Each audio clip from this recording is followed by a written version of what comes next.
Hey everybody, welcome to the 5th annual Shifter Holiday Gift Guide for cyclists who don't consider themselves cyclists but ride their bike every day because it's a practical, fun, and affordable transportation option that makes our cities and our world a better place.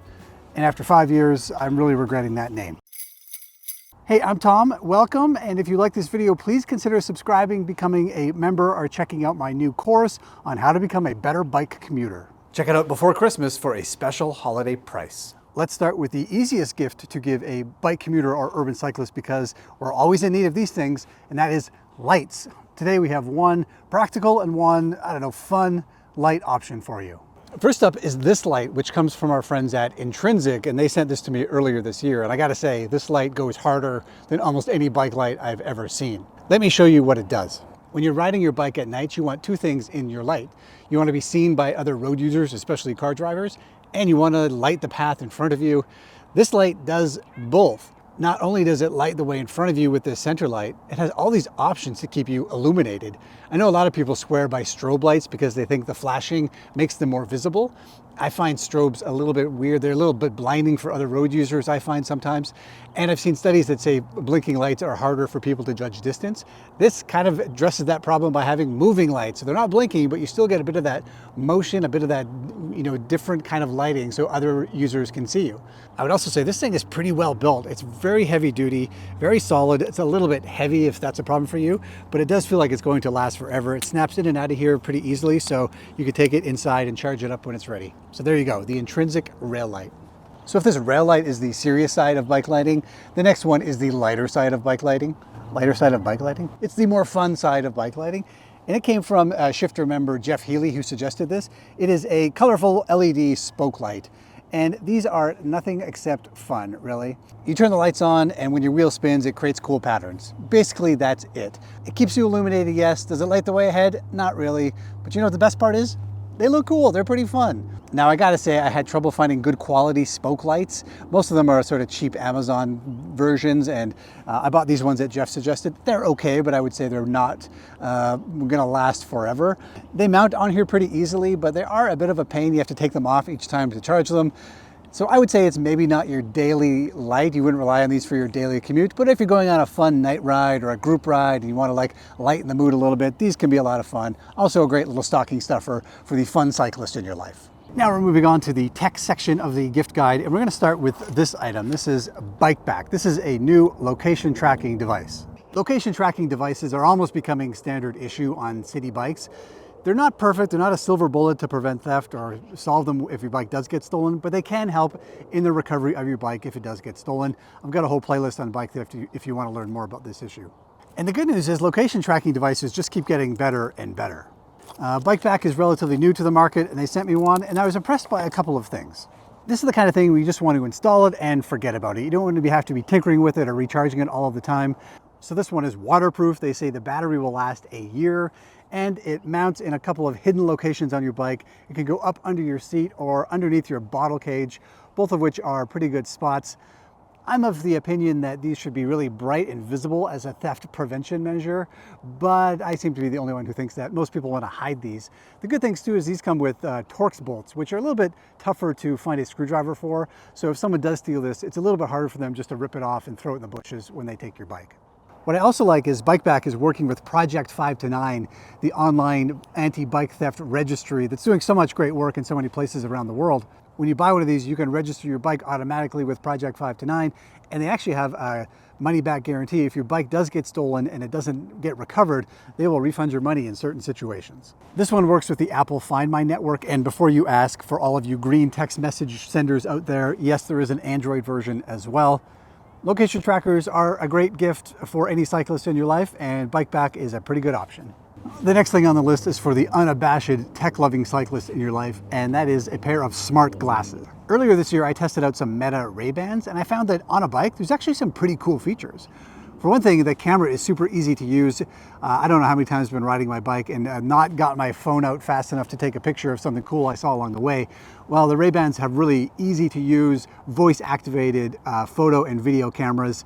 The quality is pretty good, although the video aspect ratio, even the new upgraded version, is a bit weird, but maybe only YouTubers care about that kind of thing. Maybe you don't care.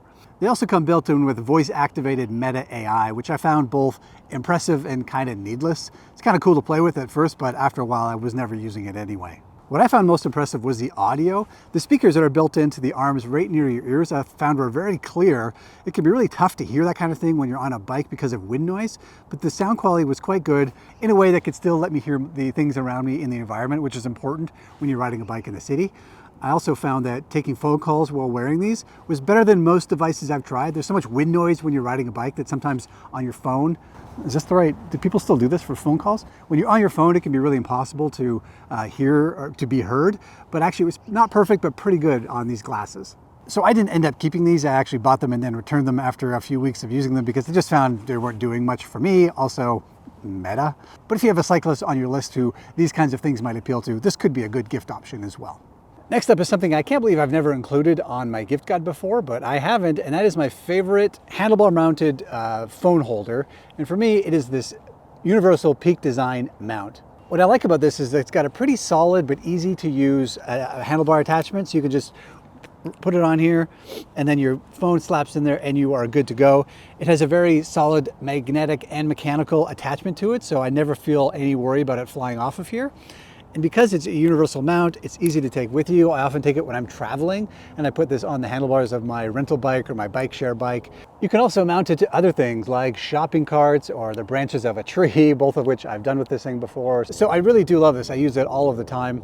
Just a couple of points to note: if you're buying this, you also need to pair it with the Peak Design phone case. Fortunately, I quite like the phone case as well. It's got a nice texture that I like and a nice slim profile, so I'm happy with it that way. And in the world of handlebar mounted phone carriers, it is a bit on the spendier side, so make sure whoever you're giving it to is someone you actually really like. Another thing that I've been using a long time, but I've never put on a holiday gift guide, is an electronic bike pump. When this was sent to me, I was a bit skeptical. I didn't think it would have enough power, I didn't think it would last very long, and I didn't think it would be convenient enough to replace a good old-fashioned hand pump. Wrong, wrong, and wrong. I just keep using this pump over and over again, and it just keeps working. It's made itself useful, and that is a great sign. You probably still need a big floor pump for those really big pumping jobs, but this one is a great option just to throw into your saddlebag for your emergency pumping needs out in the wild, or just to have around for those quick little top-ups that you have before you head out on your bike each day. Either way, super convenient, use it all the time, great gift.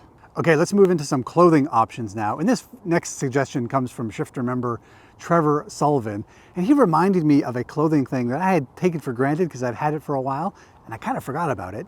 And it is these pants. These are mission pants from a brand called Ornot. Ornot sent me these pants a couple of years ago, and I've been wearing them ever since, and I'd kind of forgotten how much I like them. So we live in a world where pants are stretchy now, right? That's just a given. But I found the problem with a lot of pants is if you're on your bike a lot, they tend to wear in weird places. Because I'm on and off my bike seat so many times, a lot of my pants wear out in the seat area before the rest of the pants are ready to go.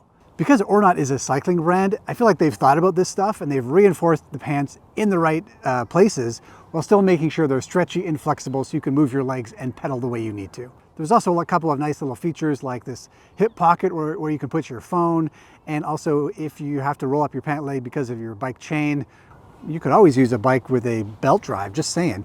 But if you do have a chain that gets your pants dirty, if you roll this up, there's this nice little reflective cuff at the bottom of these pants.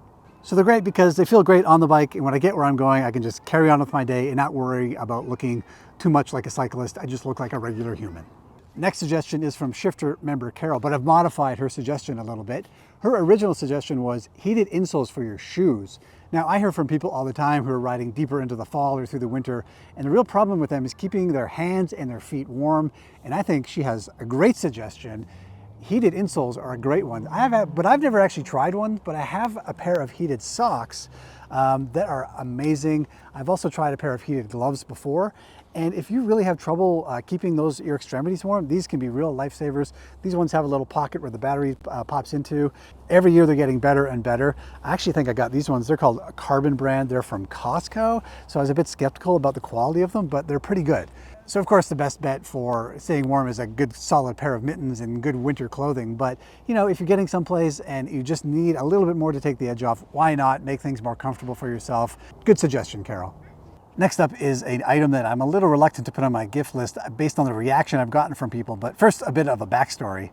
So the story is, a few years ago on my first trip to New York City, there I was riding my bike through Central Park, and out of the corner of my eye, recognized someone who looked a lot like David Byrne. And he was looking very stylish, and one thing I noticed was the helmet on his head was not your typical bike helmet.